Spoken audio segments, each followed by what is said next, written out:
The opulent chandelier cast a warm, almost suffocating glow over the polished mahogany table, reflecting in the crystal glasses filled with expensive wine. Laughter, brittle and bright, echoed around the private dining room, a carefully orchestrated performance for Zhou Qingfeng's birthday. Qingfeng, the birthday boy, basked in the attention, a smug smile playing on his lips. He surveyed his assembled friends, a carefully curated collection of the city's young elite, each one a stepping stone on his meticulously planned path to success. He raised his glass, the gesture practiced and smooth. To another year of prosperity and good fortune, gentlemen. A chorus of cheers followed, the clinking of glasses a sharp counterpoint to the smooth jazz humming from hidden speakers. But amidst the celebratory atmosphere, a subtle undercurrent of tension began to weave its way through the room. One of Qingfeng's friends, a lanky young man with a carefully sculpted hairstyle, leaned forward, a mischievous glint in his eyes. "Qingfeng, where's your lovely girlfriend tonight? Didn't think she'd miss your big day." Qingfeng's smile faltered, a flicker of something cold and hard replacing the earlier warmth. He took a slow sip of his wine, the movement deliberate, as if buying himself time. He could feel the curious gazes of his friends, their unspoken questions hanging heavy in the air. They expect her to be here, he thought, another trophy on display. The thought twisted something unpleasant in his gut. "Work," he finally said, the word clipped and short. He forced a smile back onto his face, a mask carefully constructed to hide the truth simmering beneath. "She's a doctor, you know how it is. Always on call." The lanky friend persisted, his tone edged with playful mockery. "A doctor, huh? Must be nice having someone who can patch you up after a particularly rough night out." He winked, eliciting a round of laughter from the others. Qingfeng's grip tightened around his glass. The laughter grated on his nerves, each chuckle a tiny pinprick of irritation. "They don't understand," he thought bitterly. "They don't know what it's like." The image of Weiwei, her hands stained with the grim residue of her work, flashed through his mind. He swallowed hard, the taste of the expensive wine suddenly sour on his tongue. "Actually," he said, his voice low and tight, "we're taking a break." The words felt heavy, leaden, as they left his lips. The laughter died down, replaced by a sudden, awkward silence. The lanky friend, sensing the shift in mood, cleared his throat. "A break? Everything all right?" Qingfeng forced a laugh, a hollow, brittle sound. "Just differences. Irreconcilable differences." He took another gulp of wine, the alcohol burning a path down his throat. He felt a perverse satisfaction at the shocked expressions on his friends' faces. Let them wonder. Let them speculate. Let them see that he, Zhou Qingfeng, was not bound by a woman who, "she smells," he blurted out, the words escaping before he could stop them. He felt a flush of shame rise in his cheeks, but the dam had broken, the truth spilling out in a torrent of resentment. Like a corpse. Formaldehyde, decay. Every time I get close to her, I feel like throwing up. He looked down at his hands, the manicured nails gleaming under the chandelier light. He could feel the disgust twisting his features, a visceral reaction he could no longer control. The silence that followed was heavier this time, thick with unspoken judgment. Qingfeng looked up, meeting the bewildered gazes of his friends. He saw pity in their eyes, and a flicker of something else he couldn't quite decipher. Disdain. Repulsion. The realization hit him with the force of a physical blow. He had revealed too much, exposed a vulnerability he had carefully guarded for so long. They think I'm weak, he thought, the realization a bitter pill to swallow. They think I'm pathetic. Later that night, the opulent restaurant a distant, hazy memory, Qingfeng sat alone in his apartment, the silence pressing down on him like a physical weight. The celebratory atmosphere of his birthday dinner felt like a cruel joke, a mocking reminder of the emptiness that gnawed at him. He poured himself another drink, the amber liquid sloshing in the glass. He closed his eyes, trying to conjure up an image of Weiwei, but all he could see were her stained hands, smell the faint, lingering scent of formaldehyde. He shuddered, a wave of nausea washing over him. It's over, he thought, a strange mix of relief and regret swirling within him. It has to be. Meanwhile, miles away, Song Weiwei stood on the balcony of Yi Wenzhou's apartment, the cool night air a welcome contrast to the stifling atmosphere of the hospital. The city lights stretched out before her, a glittering tapestry of human activity. Just hours ago, she had been hunched over a cold, lifeless form, meticulously searching for clues that could bring justice to the silent victim. Now, she was here, enveloped in an unexpected warmth, a sense of belonging she hadn't realized she craved. Yi Wenzhou stood beside her, a silent, comforting presence. He had swept into her life like a whirlwind, a force of nature that had upended her carefully constructed world. His impulsive proposal, just hours after their first meeting, had shocked her, but beneath the initial surprise, she had felt a flicker of something hopeful. He saw past the stains on her hands, past the lingering scent of death, and saw her, the woman beneath the forensic mask. The events of the evening played out in her mind, the unexpected encounter with Wenzhou, the whirlwind proposal, the confrontation with Qingfeng and his mother, the unwavering support of Wenzhou's own mother, who, despite initial reservations, had embraced her with surprising warmth. It was a dizzying sequence of events, each one more improbable than the last. She looked at Wenzhou, his profile silhouetted against the city lights. He seemed so solid, a reassuring anchor in the turbulent sea of her life. She took a deep breath, the cool night air filling her lungs. Perhaps, just perhaps, she had finally found a place to belong. The air in Zhou Qingfeng's apartment crackled with a forced festivity. Balloons bobbed against the ceiling, their cheerful colors mocking the tension that thrummed beneath the surface. Weiwei stood near the balcony, the city lights blurring through the glass, a stark contrast to the suffocating atmosphere within. Qingfeng's friends, all polished and gleaming, their laughter brittle and hollow, swirled around her like brightly colored, venomous fish. The scent of expensive perfume mingled with the cloying sweetness of the birthday cake, creating a nauseating blend that made her stomach churn. She watched Qingfeng, the center of attention, his smile wide and practiced. He hadn't looked at her properly all evening.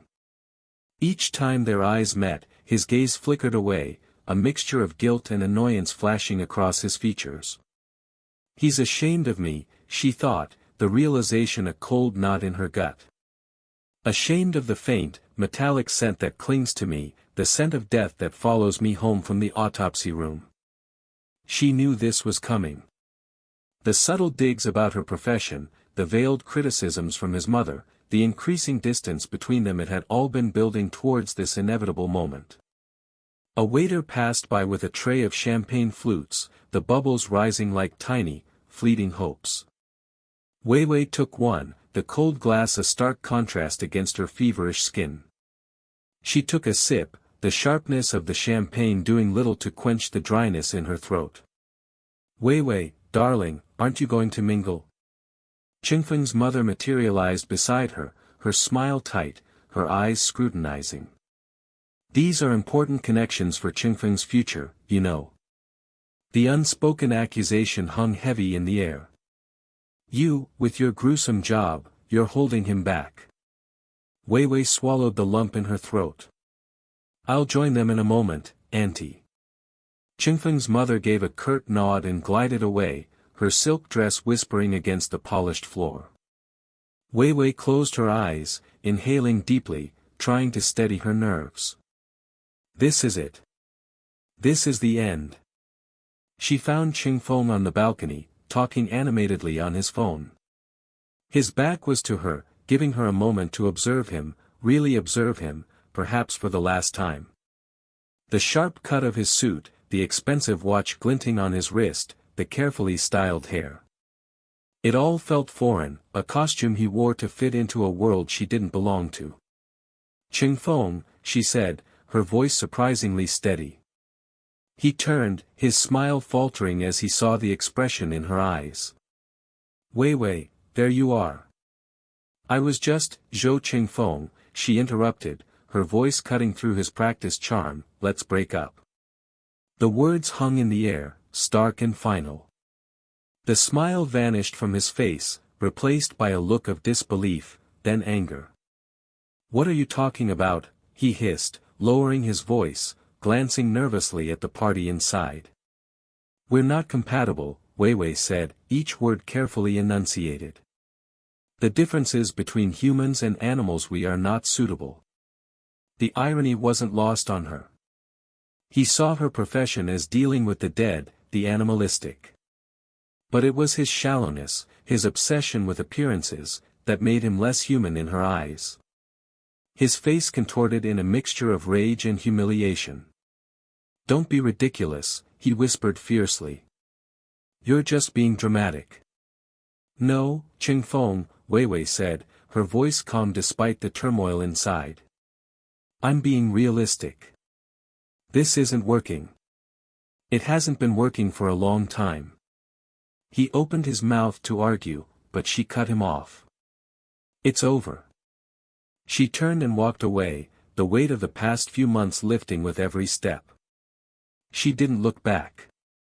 The night air was cool against her skin, a welcome contrast to the suffocating atmosphere of the apartment. She walked aimlessly, the city lights a blur, her mind racing. The heartbreak was a dull ache, but beneath it, a flicker of something else began to ignite, relief. Freedom. She found herself in front of a dimly lit bar. Without thinking, she pushed open the door and stepped inside. The low hum of conversation, the clinking of glasses, the scent of whiskey and cigarette smoke, it was a world away from Qingfeng's sterile, artificial world. She sat at the bar, the cool wood a comfort against her trembling hands. Whiskey, neat, she told the bartender. As she sipped the burning liquid, a voice beside her said, rough night? She turned to see a man she vaguely recognized. Tall, with sharp features and intelligent eyes. He held a glass of amber liquid, the ice clinking softly. It was Yi Wenzhou, the businessman she had met briefly at a charity event a few weeks prior. Something like that, she replied, a wry smile touching her lips. He raised his glass in a silent toast. To new beginnings. Wei Wei met his gaze, something in his eyes, a quiet strength and understanding, making her feel unexpectedly safe. She clinked her glass against his. To new beginnings. The words resonated, a promise whispered in the dimly lit bar, a whisper that carried the weight of 1,000 unspoken hopes. The whiskey burned a path down her throat, warming her from the inside out. She hadn't known how much she needed this unexpected connection, this sense of possibility in the midst of the wreckage of her past. The night, which had begun with a suffocating sense of finality, now held the faintest glimmer of a new dawn. Sunlight, filtered through the sheer curtains, painted the room in a soft, ethereal glow. Yi Wenzhou awoke slowly, the remnants of a dream clinging to the edges of his consciousness. It was a strange dream, filled with the scent of antiseptic and a woman's low, steady voice. He shifted, the crisp linen sheets cool against his skin. The other side of the bed was empty, a faint indentation the only evidence of its recent occupant. He reached out, his fingers brushing against the lingering warmth. A ghost of a smile touched his lips. He hadn't slept so soundly in years. A gentle knock on the door interrupted his reverie. Wenzhou, are you awake? His mother's voice, carefully modulated, drifted into the room. Come in, mother. She entered, her face a mask of composed concern. Beneath the surface, however, Wenzhou detected a flicker of something else, anticipation, perhaps. I have something to discuss with you, she began, her gaze carefully avoiding his. It concerns your condition. Wenzhou's jaw tightened. His condition, the unspoken, ever-present shadow that hung over his family. The inability to connect.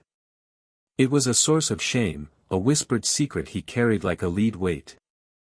He braced himself for another round of well-meaning but ultimately futile suggestions. "Mother, we've been over this." "No, Wonjo, this is different," she interrupted, her voice laced with an unusual urgency. "I heard of a woman, a specialist.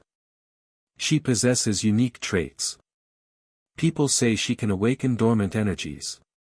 Her words were carefully chosen, veiled in euphemism. But Wonjo understood. Another charlatan, another false hope. He sighed, rubbing his temples. "Mother, I appreciate your concern, but just hear me out," she insisted, her hand fluttering to his arm. "This woman, she's different. She works with the dead." A strange image flashed through his mind, a woman with cool, steady hands, the faint scent of formaldehyde clinging to her skin. He pushed the thought aside. "Mother, I'm not interested in some mystical cure." "She's a forensic doctor, Wonjo," his mother clarified, a hint of triumph in her voice. "Perhaps there's a scientific explanation for her abilities. It's worth exploring, isn't it?" He was about to dismiss the idea entirely when a memory, sharp and vivid, surged through him.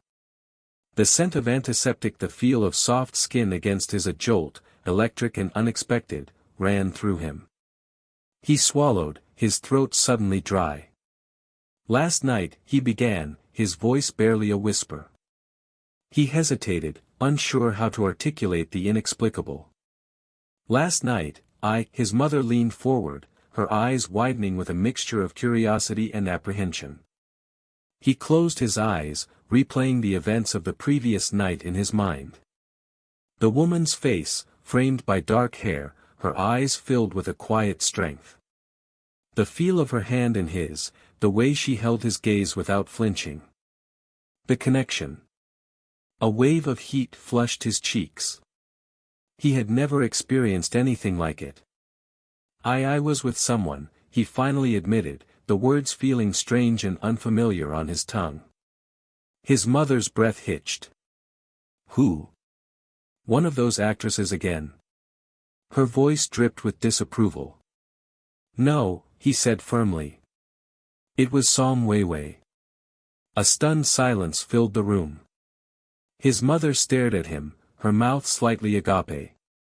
Then, a slow smile spread across her face, transforming her features. "Som Weiwei. The forensic doctor." Her voice was barely audible, laced with disbelief. Wonjo nodded, a strange sense of calm settling over him. "Yes. And mother, I asked her to marry me." The teacup in his mother's hand clattered against the saucer. Her carefully constructed composure shattered. "Marry her," she repeated, her voice rising in pitch. "But you barely know her. And her profession, I know it seems sudden," he admitted, "but I've never felt like this before. With anyone." He paused, searching for the right words to explain the unexplainable. "You said before that I was a person with a divine eye and ability to discern the true nature of things. I didn't expect to be deflowered by this woman, but it happened. And it changed everything." He could see the wheels turning in his mother's mind. The initial shock giving way to calculation.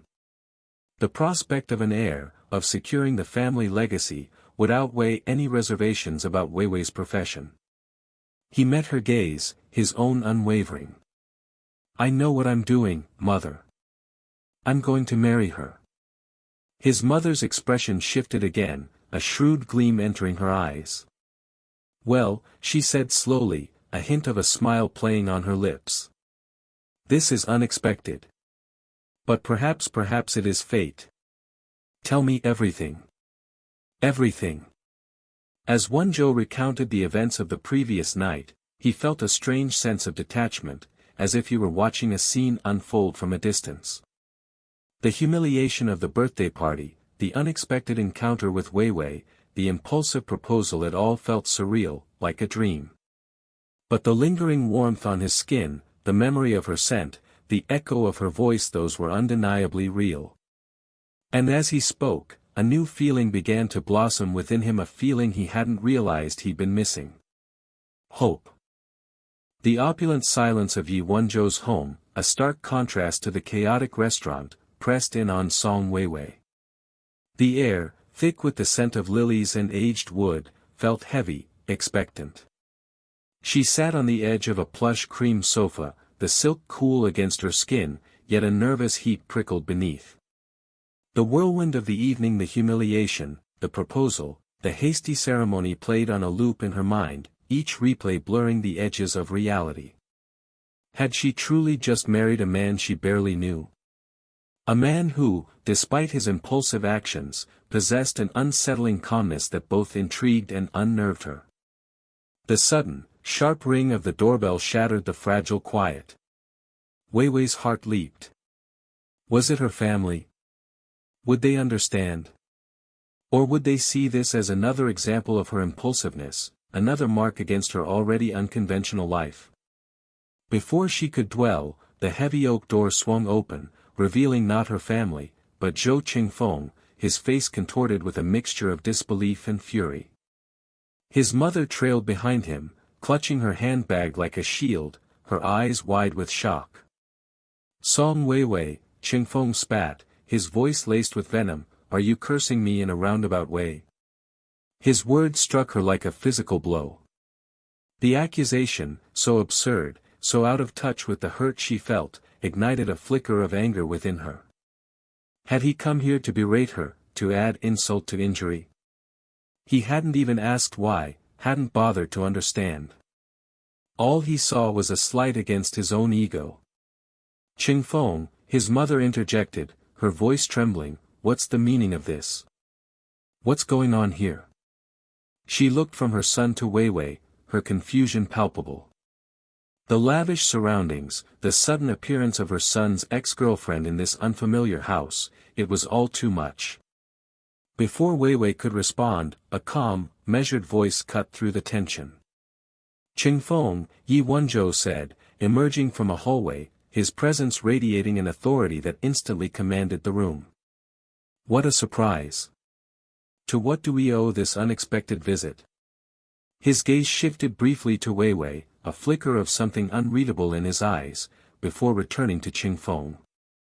Qingfeng's anger seemed to momentarily falter, replaced by a bewildered confusion.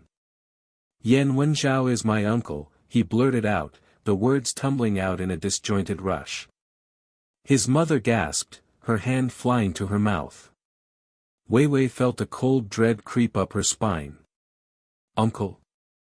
How could this be? The world, already spinning, tilted further off its axis. Her mind raced, struggling to process this new, unsettling information. She looked from Qingfeng to Yi Wonjo, searching for an explanation, a clue to unravel this tangled web of relationships. My uncle is coming back home soon, Qingfeng continued, a strange mix of pride and resentment twisting his features. He is now a world-renowned entrepreneur. The words hung in the air, heavy with unspoken implications. Weiwei understood. This was about status, about connections, about the opportunities that Yi Wonjo's return represented. Opportunities that Qingfeng, in his shallow pursuit of social climbing, had clearly been banking on. Yi Wonjo's expression remained impassive. Indeed, he said, his voice smooth, unperturbed. He turned to Qingfeng's mother, a hint of polite dismissal in his tone. Mrs. Zhou, I understand your surprise. Perhaps we can discuss this further in a more appropriate setting. However, at the moment, I would appreciate it if you could excuse us. My wife and I have some private matters to discuss. The emphasis on the word wife was subtle, yet it carried a weight that settled heavily in the room. Mrs. Zhou, still reeling from the revelation, nodded weakly, her eyes darting between her son and Yi Wonjo. She tugged at Qingfeng's sleeve, urging him towards the door. Qingfeng, however, remained rooted to the spot, his gaze fixed on Weiwei. The anger had returned, burning hotter than before. Weiwei, he pleaded, his voice cracking, don't do this. You don't know what you're getting yourself into. There was a desperation in his eyes, a flicker of genuine emotion that cut through the layers of resentment. For a moment, Wei Wei felt a pang of sympathy. He was losing everything, his carefully constructed plans crumbling around him. But then she remembered his callous words, his dismissive attitude, the way he had discarded her feelings without a second thought. The sympathy faded, replaced by a steely resolve. "Qingfeng," she said, her voice surprisingly steady, "it's over. We're over. I've made my choice." The finality in her voice seemed to break something within him. He looked at her, a strange mixture of pain and resignation in his eyes, before finally allowing his mother to lead him away. The heavy oak door closed behind them, leaving a silence that felt both empty and liberating. Wei Wei turned to Yi Wenzhou, her mind a whirlwind of conflicting emotions.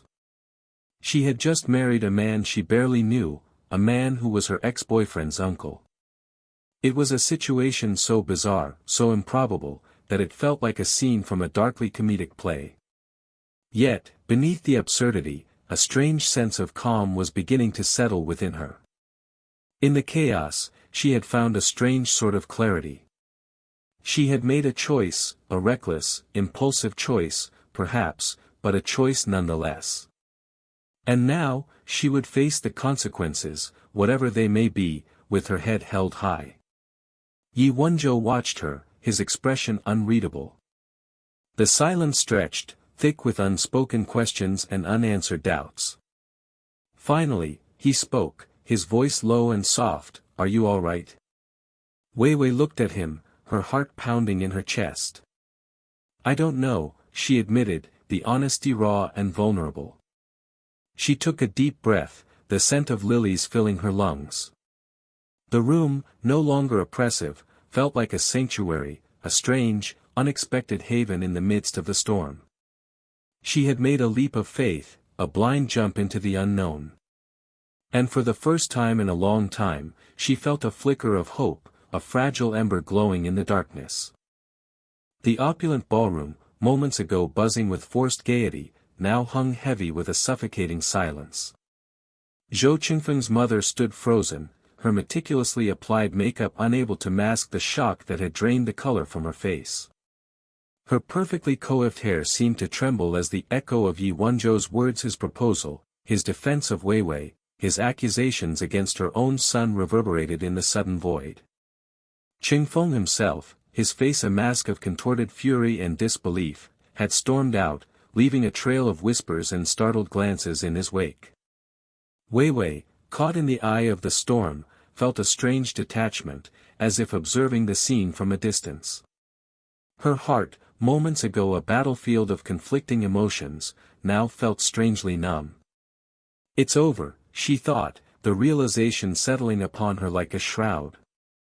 "It's finally, truly over." The drive back to Yi Wenzhou's residence was a blur.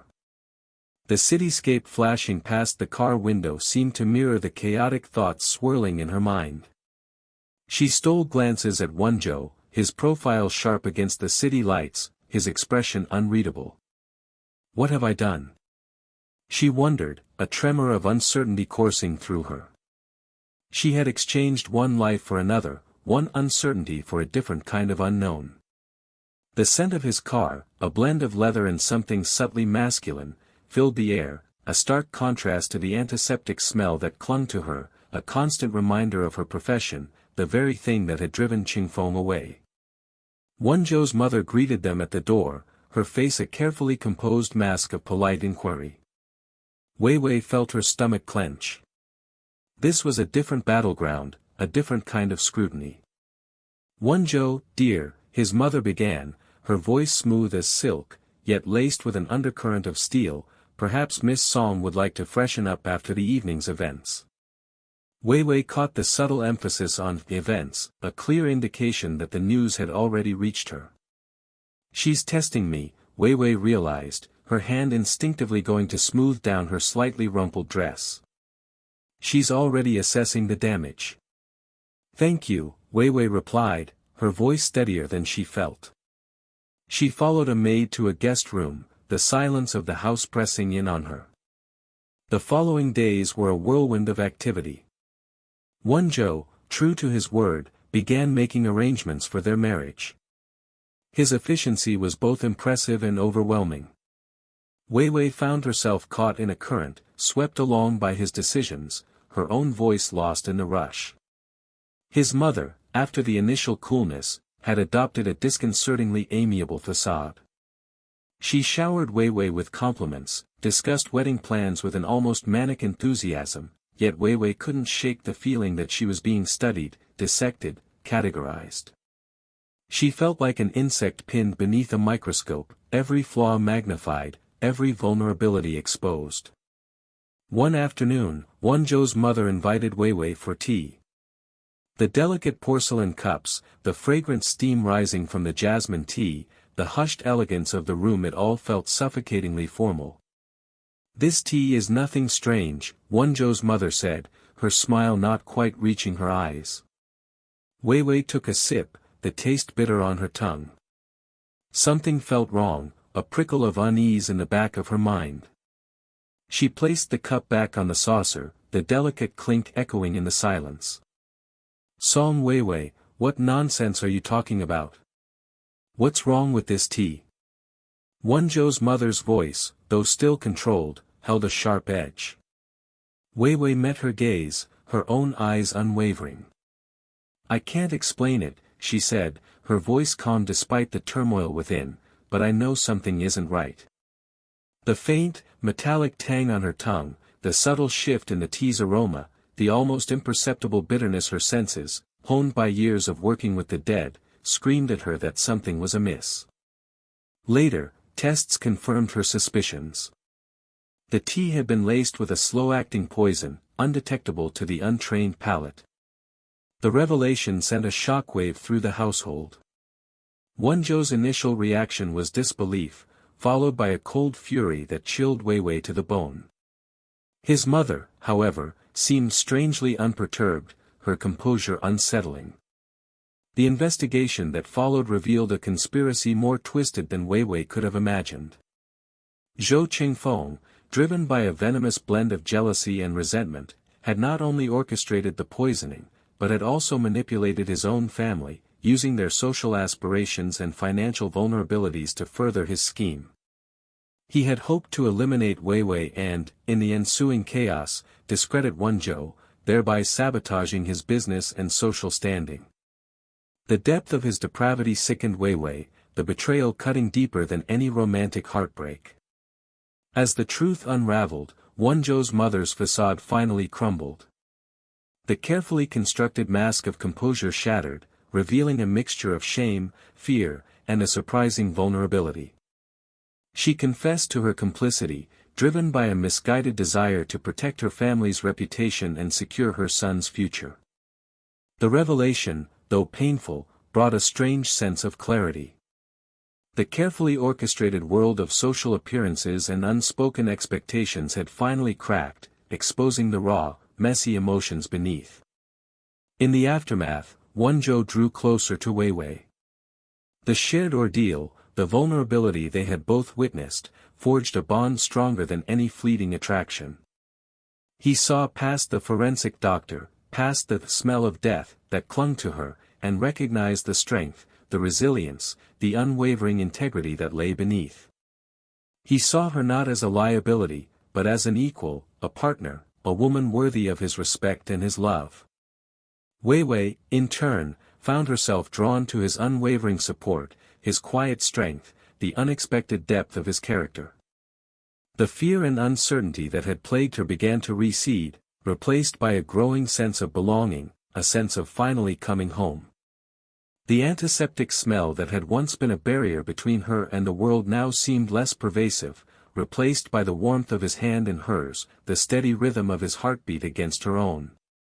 The world, once a chaotic blur of conflicting emotions and hidden agendas, began to sharpen into focus, revealing a future she had never dared to imagine, a future she now embraced, hand in hand, with the man who had seen past the surface and recognized the woman within.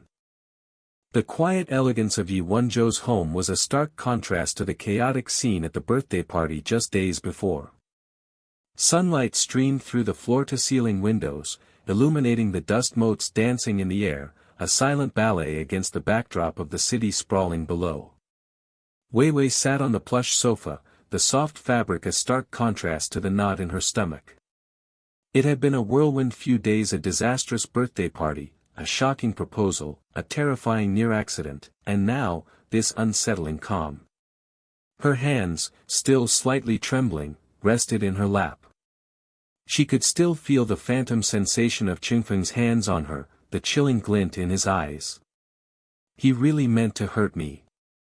The realization was a cold stone in her chest. She closed her eyes, inhaling the faint scent of sandalwood that permeated the room, trying to ground herself in the present. It was a new scent, a new space, a new life. The thought felt both exhilarating and terrifying. The clicking of heels announced the arrival of Yi Wonjo's mother. Wei Wei straightened up, her heart beating a little faster. She hadn't spoken to the woman since the chaotic events of the party. She remembered the initial disapproval in her eyes, the thinly veiled disdain for her profession. Now, however, the older woman's expression was surprisingly soft, a flicker of something akin to understanding. "Wei Wei," she began, her voice gentler than Wei Wei expected. "To owe you an apology. I misjudged you." Wei Wei's surprise must have been evident on her face because the older woman gave a small, rueful smile. "I let societal expectations cloud my judgment. I should have trusted my son's instincts." Wei Wei found herself speechless. The apology was unexpected, disarming. It's all right," she finally managed, her voice a little hoarse. "Is it all right? Can I really just move past everything that happened?" The internal question echoed unanswered. "No, it's not all right," Yi Wonjo's mother countered, her voice firm. "What Qingfeng did was unforgivable. We were all blinded by his charm. We never suspected such darkness." She paused, her gaze distant. "But you," she turned back to Wei Wei, her eyes holding a newfound respect, "you saw through it. You were right about him all along." The police investigation had been swift and thorough. Security footage from the party, combined with witness testimonies, painted a damning picture of Qingfeng's premeditated attempt to harm Wei Wei. His mother, initially in denial, was now faced with the devastating truth of her son's actions. Just then, Yi Wonjo entered the room. He looked tired, the shadows under his eyes deeper than usual, but his expression softened as he saw Wei Wei. He walked over and sat beside her, his hand finding hers and squeezing gently. "Everything is taken care of," he said, his voice low and reassuring. "Qingfeng is in custody." Wei Wei nodded, the weight of the past few days finally beginning to lift. She looked at Wonjo, really looked at him. Beneath the polished exterior, she saw a strength, a quiet determination that had both surprised and comforted her. He had stood by her, unwavering in his support, despite the chaos and the disapproval of his own family. "He chose me." The realization warmed her from the inside out. "Wonjo," she began, hesitation clinging to her words, there's something I need to tell you." She took a deep breath, the scent of sandalwood suddenly overwhelming. "How do I tell him? How do I explain this sudden, unexpected twist?" She felt a surge of nausea, a wave of dizziness that made her grip his hand tighter. "What is it?" Wonjo's brow furrowed with concern. He noticed her sudden pallor, the way her hand trembled in his. "Wei Wei, are you all right?"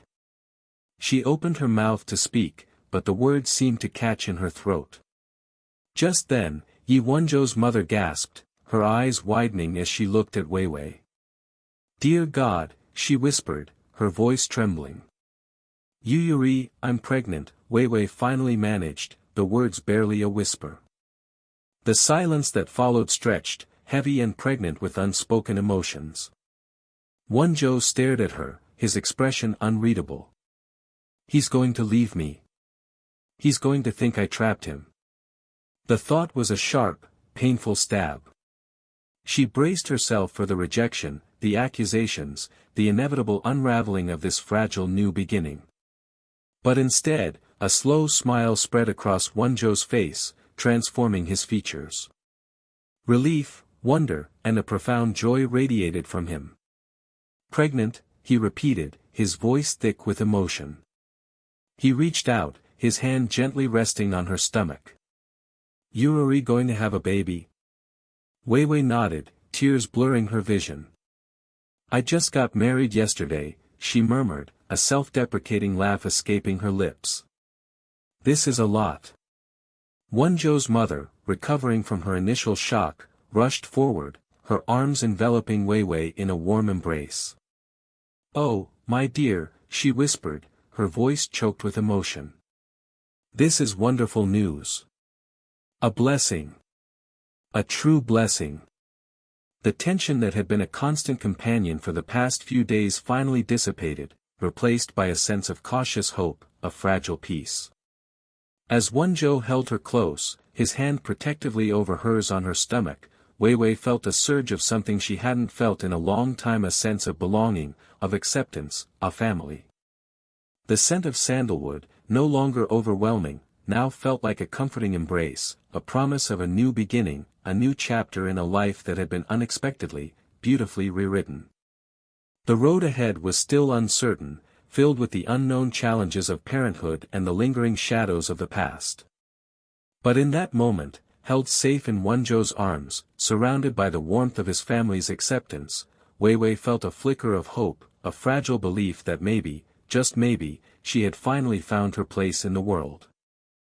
The sprawling quiet of Yi Wonjo's home was a stark contrast to the chaotic symphony of the birthday party.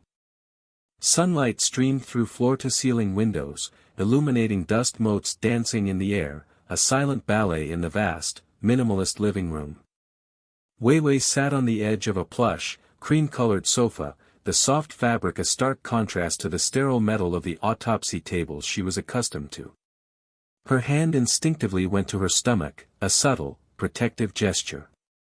A faint, disbelieving smile touched her lips. Just hours ago, her life had been a tangled mess of heartbreak and humiliation.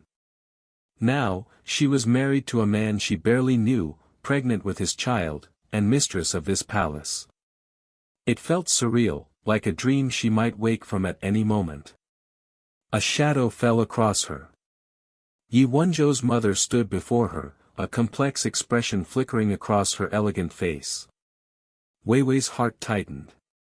The older woman's disapproval at the birthday party had been palpable, a chilling wave washing over Weiwei's already fragile composure. "Weiwei," Mrs. Yi began, her voice softer than Weiwei expected, "my son sometimes speaks without restraint. He acts first and thinks later." A faint, almost imperceptible tremor ran through Weiwei's body. She clasped her hands together, her knuckles turning white. Was this an apology? Or a prelude to something worse? Her mind raced, replaying Wonjo's impulsive proposal, the stunned silence of the guests, Chingfeng's venomous glare. I understand," Weiwei managed, her voice barely above a whisper. Mrs. Ye's gaze softened, the ice in her eyes melting slightly. "This is the welcome gift we prepared for you."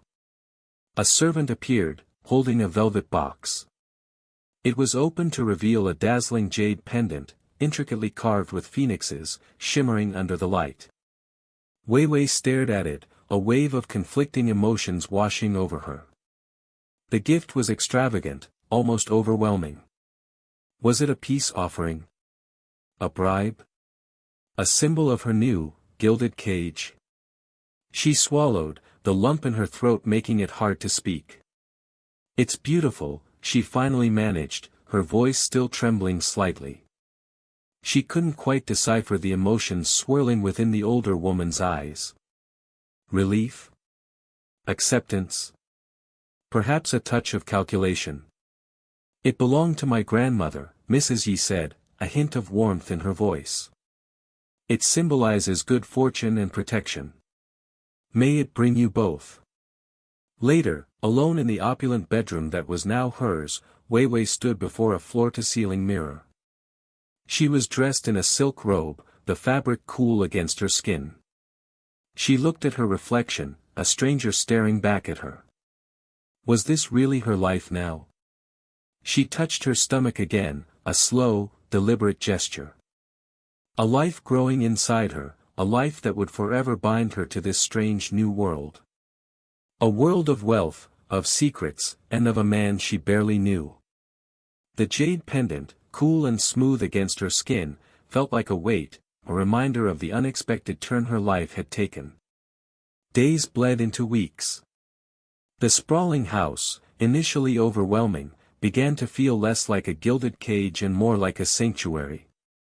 The staff, initially intimidating, became familiar faces, their quiet efficiency a soothing balm to Wei Wei's frayed nerves.